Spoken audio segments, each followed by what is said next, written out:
Hi, guys, and welcome to today's Truth Factor, where we do headlines with an attitude. We got a couple of updates.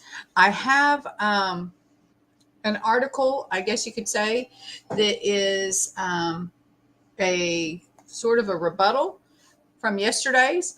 So I don't know if you want to call it a retraction, but we have a response supposedly from the Kremlin saying that, uh, Putin didn't have a heart attack. But kind of crazy thing, the only place that was carrying that article that I found was Newsweek. There might have been other places, but it was from Newsweek that I found it.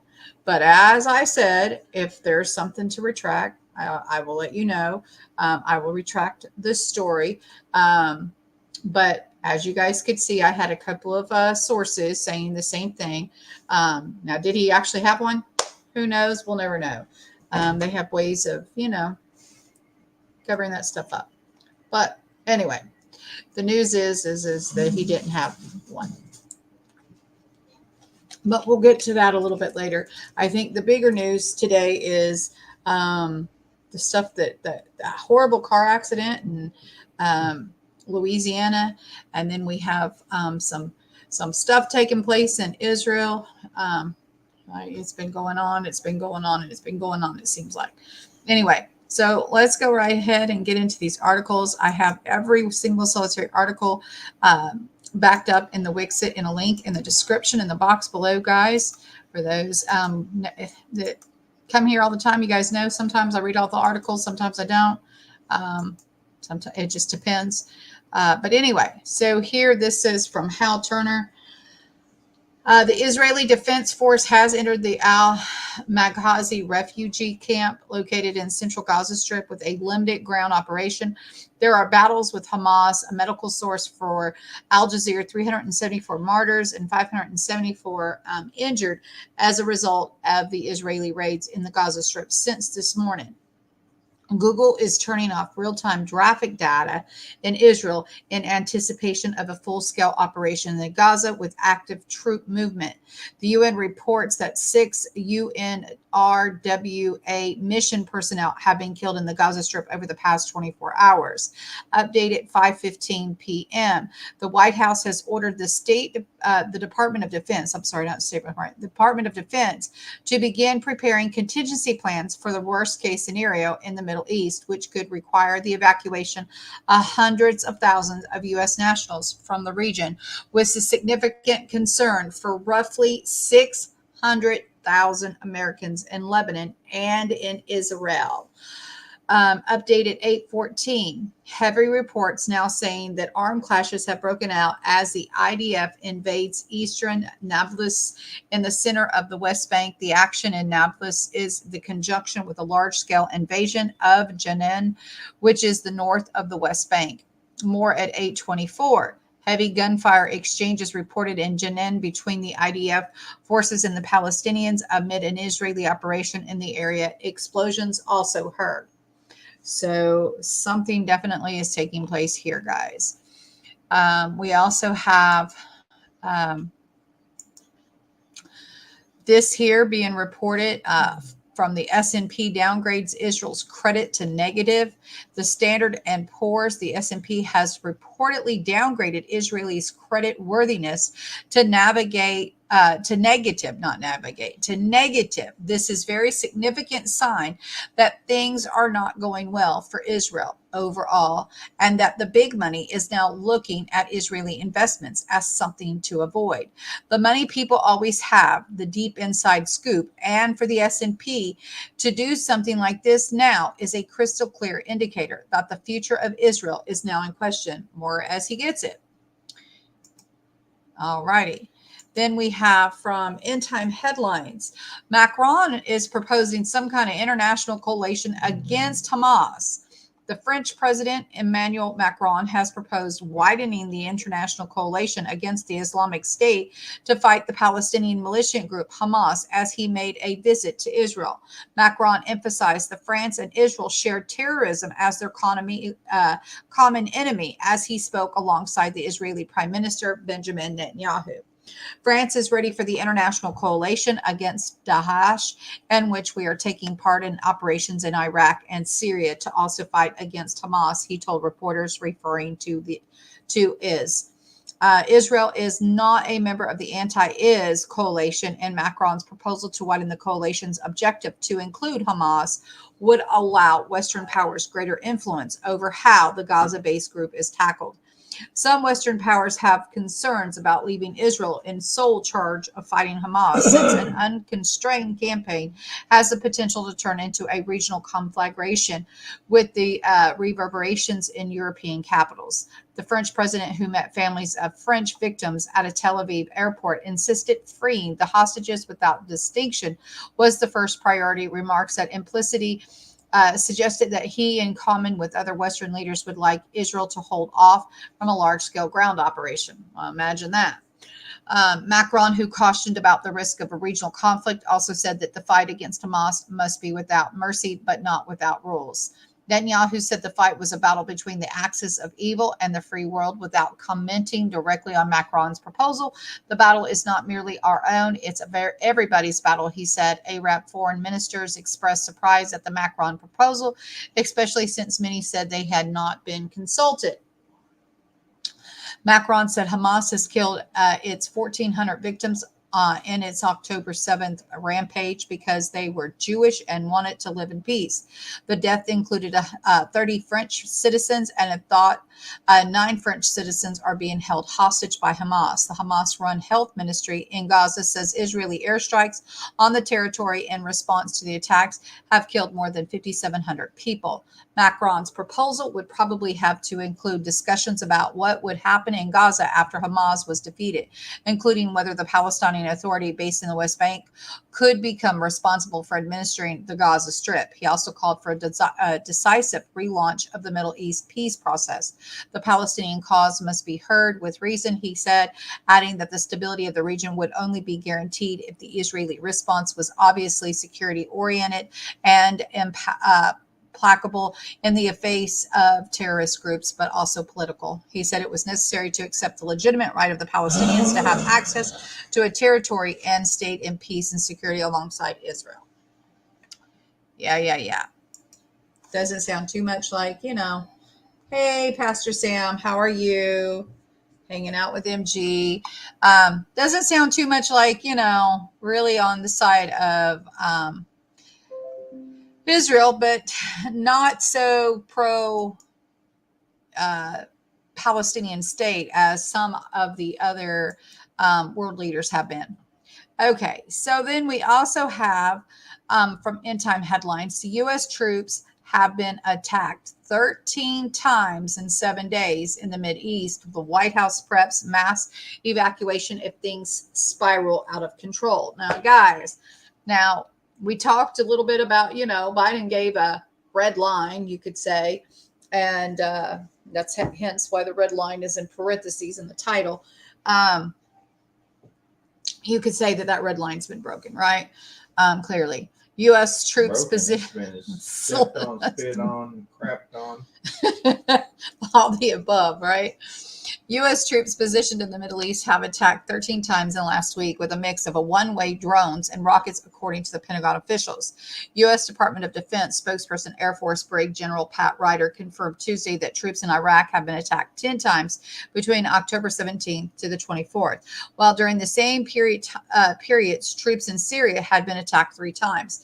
Pentagon officials said Monday that all the attacks on U.S. troops have Iran's fingerprints on them, though there is no evidence at this time showing the country's leaders ordered the attacks. But according to the most up-to-date list, which has been reviewed by Central Command, CENTCOM, there were a total of 8 attacks. It is unclear where the additional 5 attacks occurred, with CENTCOM has not yet reported. That's kind of crazy. We've got, even in the intel community, we've got one community saying you've gotten 13 and another one, just saying just a little bit over above a handful of have been done. I don't know, guys.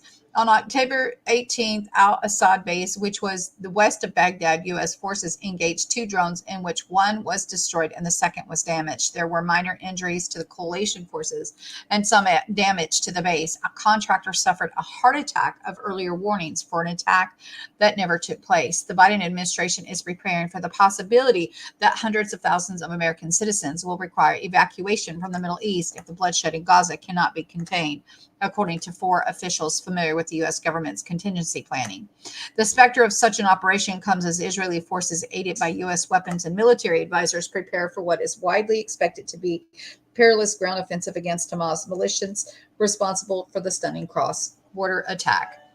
Anyway, guys, I'm not going to read all of it, but you can see they're saying that there's about 600,000 U.S. citizens in Israel's and 86,000 believed to be in Lebanon when Hamas attacked. So that's a lot of bodies to have to get out in a short time of period in a rush, right? They probably should be having them leave now instead of later, right? Hey, Rip Curl, how are you, hon?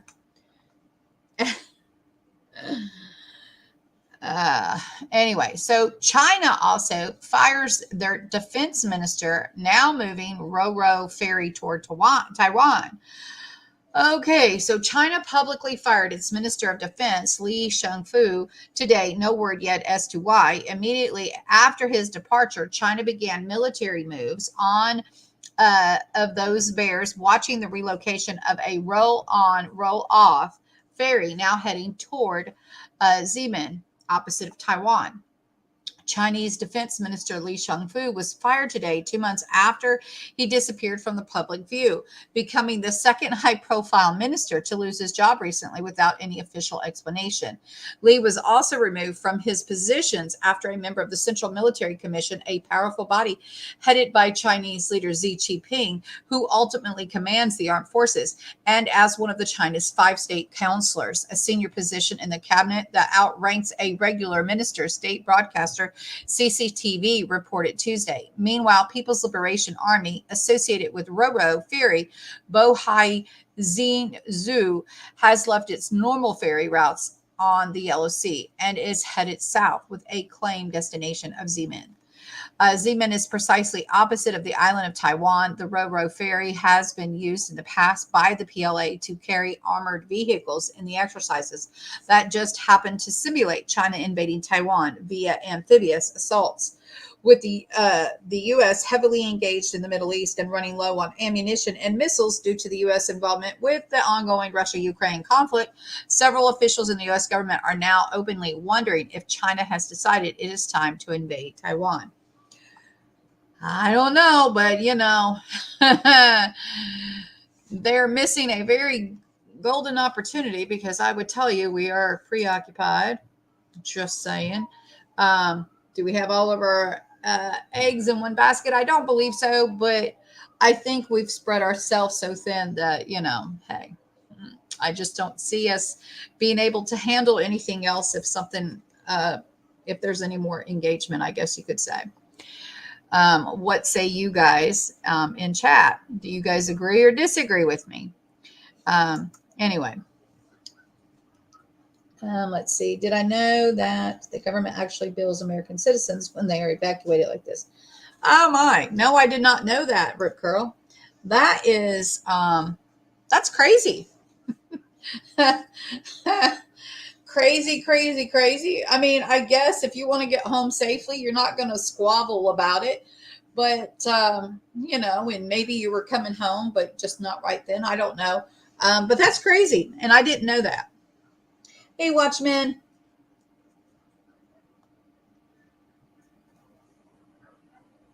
Yeah, I saw that 72-hour warning. Where did I see that at, guys? Hold on.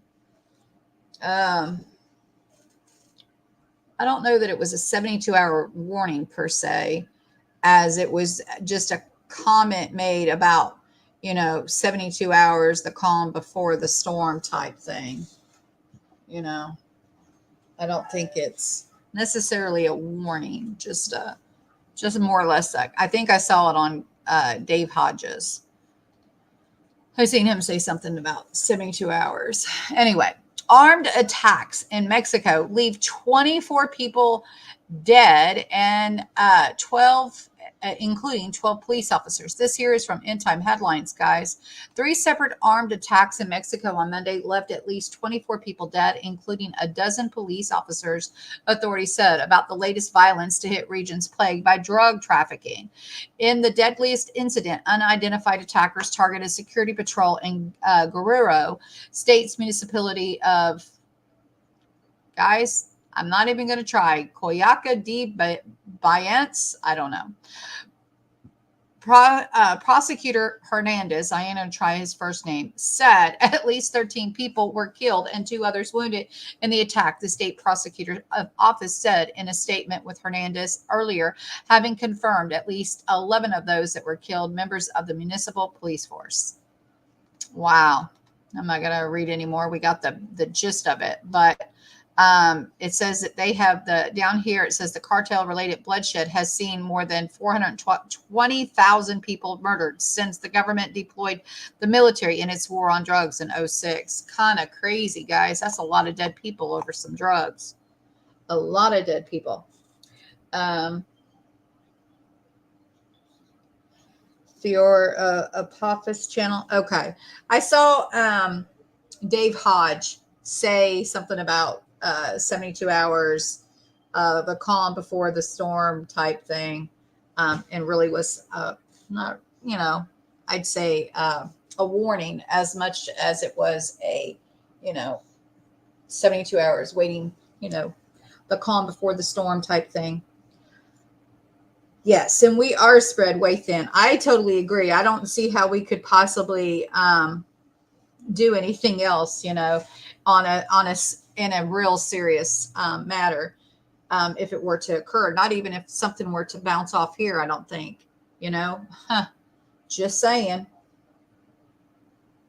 Also, a company billionaire in the Czech Republic purchased a bunch of ammo manufacturers here in the USA. Wow. Kind of crazy, Rip Girl. Hello, JD Etheridge. How are you? That's crazy, guys, and absolutely crazy. Not shocking, but because there's nothing these days, I think, that shocks us around here anyway. Okay, so we also have End Time Headlines reporting Russia says America will not be the center of the coming New World Order, which he has been saying this. This is not really anything new, but again, this here's recirculating here, so we will read it for those that may have missed this one, right?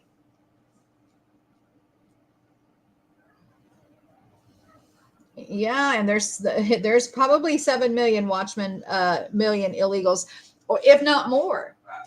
This is 7 million is just a rough estimate of I think of the ones that they have counted.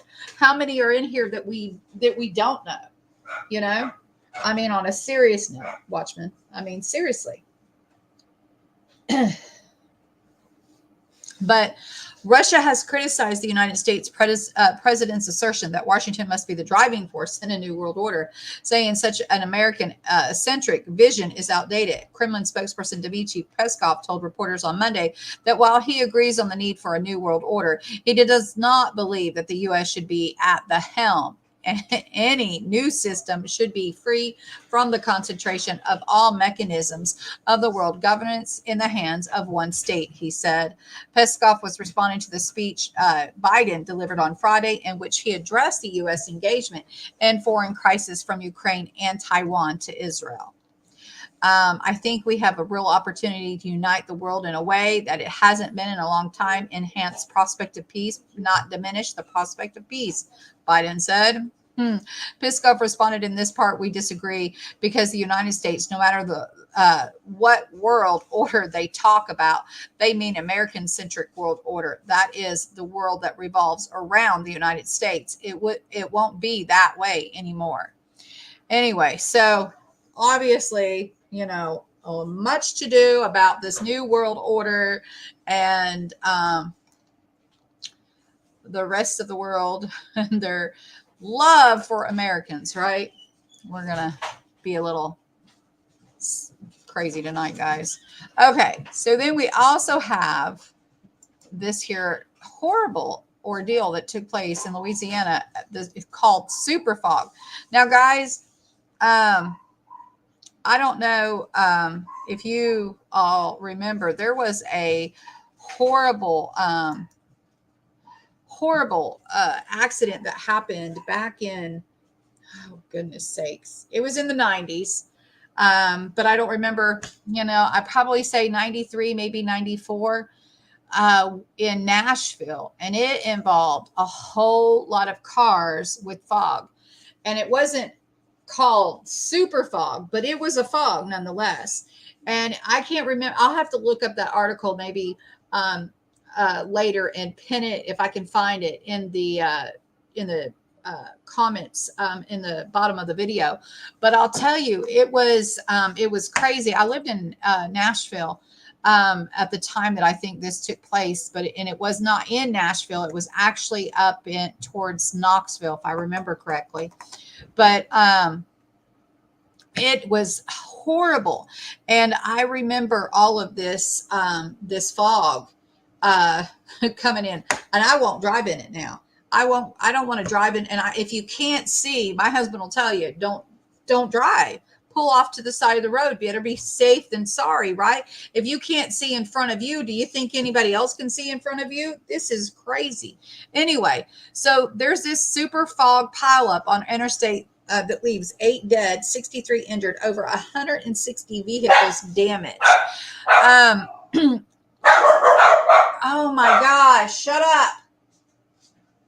8 people were killed, at least 5 dozen injured, and 168 vehicles were damaged on the interstate in Louisiana during a super fog that left the visibility near zero. On Tuesday evening, troopers identified an additional victim of the crash who died at the local hospital, increasing the fatality count to 8 individuals.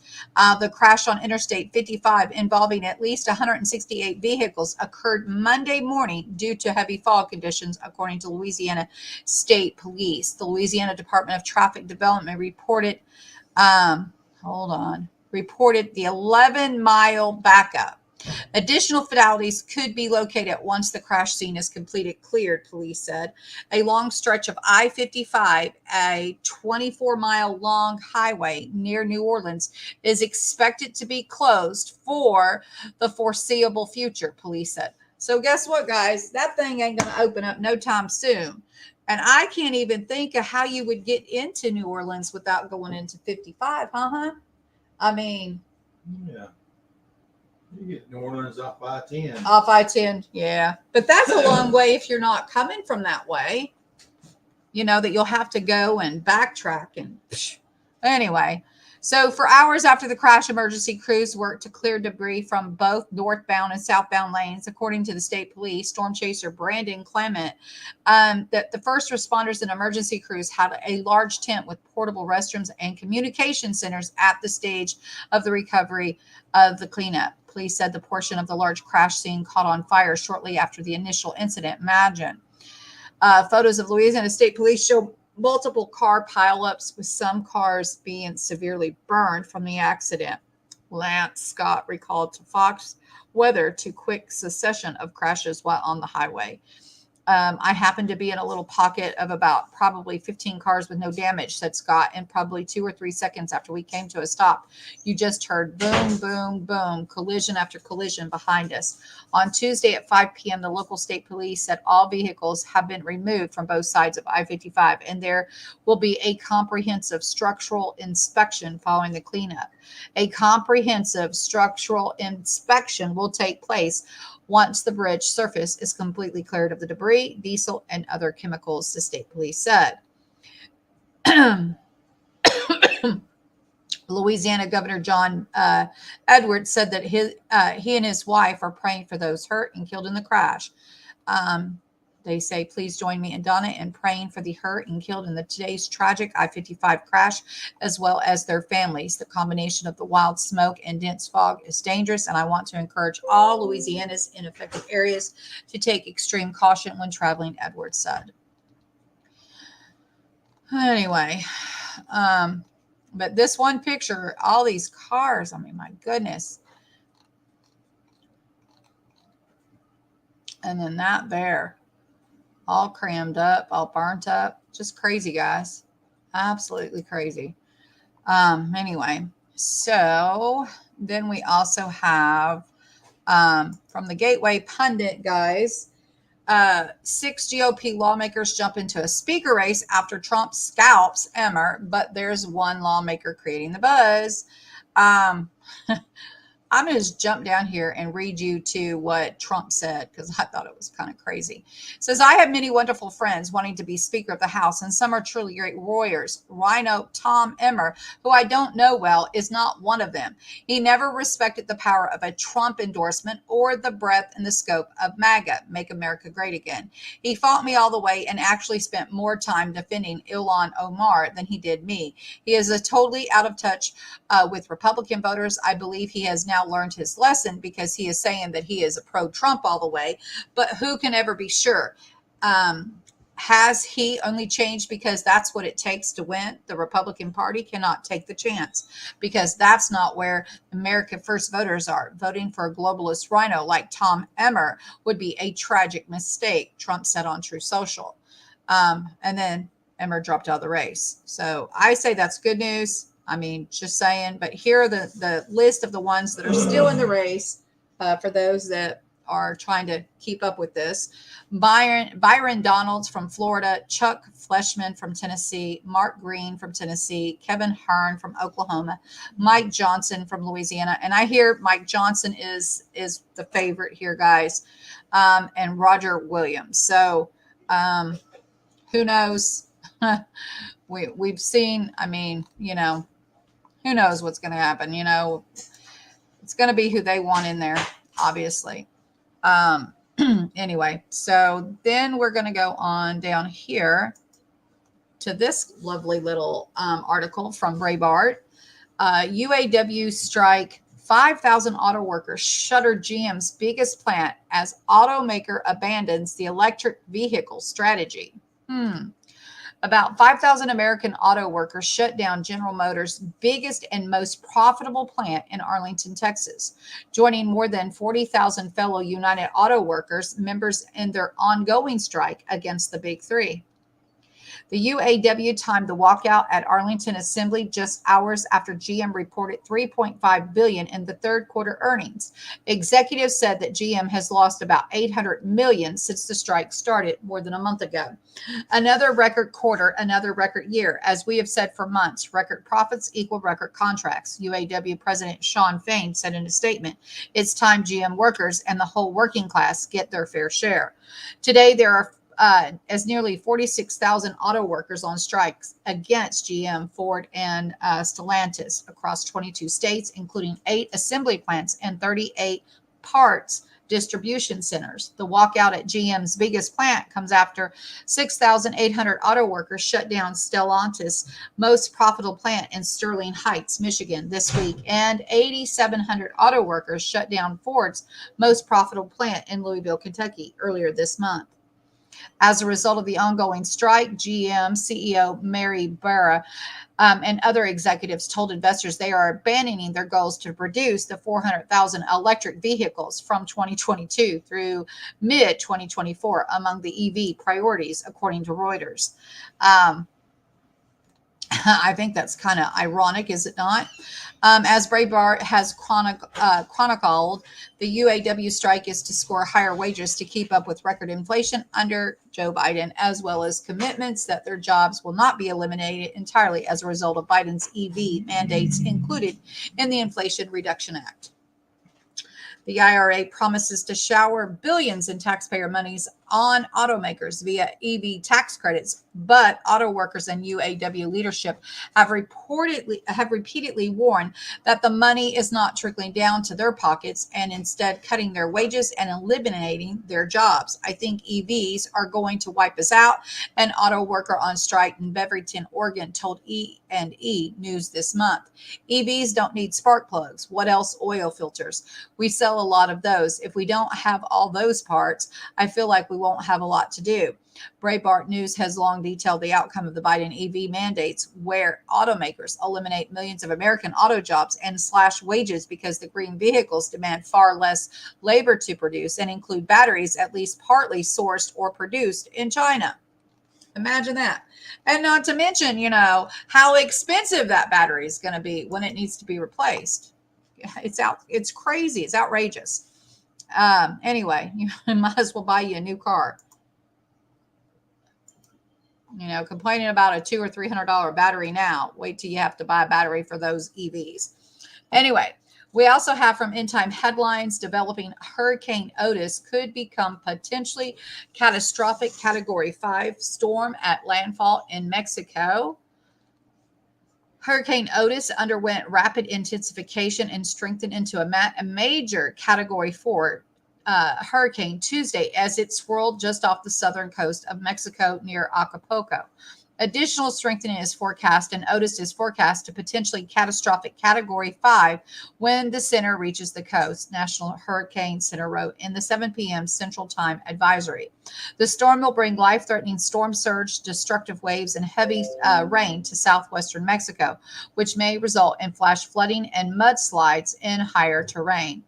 Otis is located about 85 miles southeast of Acapulco, Mexico, and is moving north to northwest at 8 miles per hour as of the latest advisory from the NHC. Otis has a maximum sustained winds of 145 mile per hour with some higher gusts.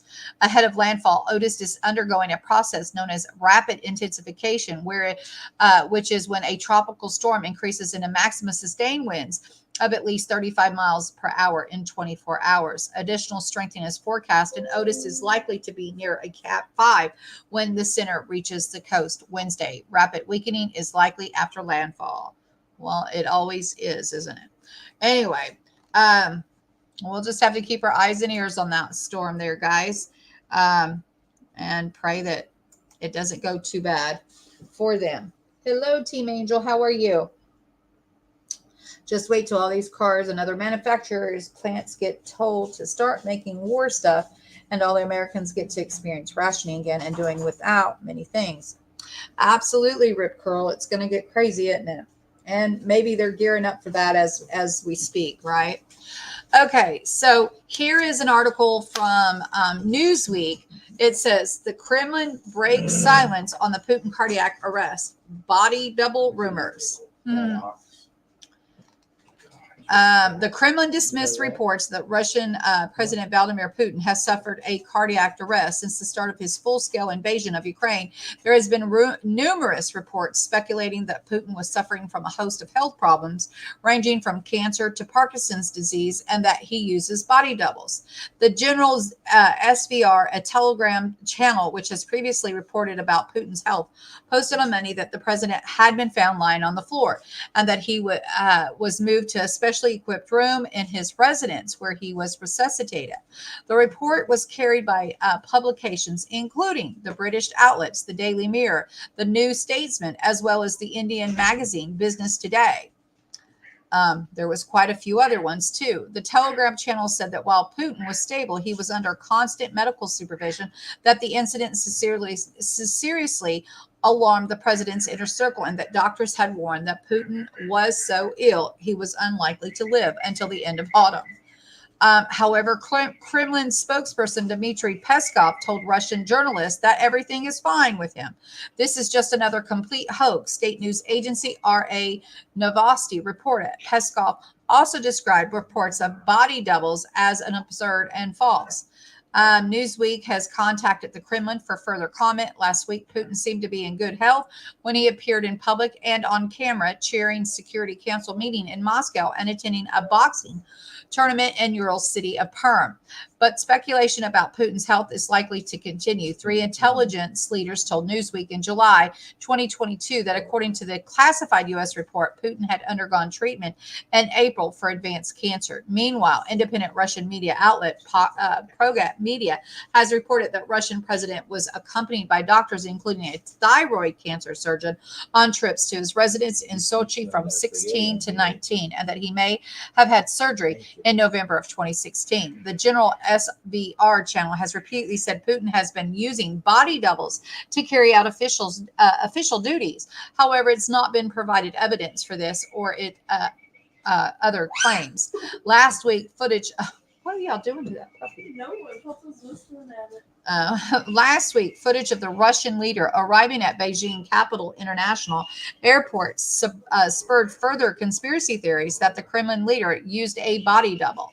So the General SVR has also claimed that Putin fell down on a flight of stairs, faced assassination attempt in Moscow, and was due to undergo emergency colon surgery in December 2022.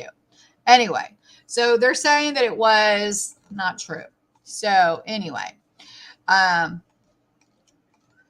you know, I can't tell you anything except for what I can report, guys. What I can report.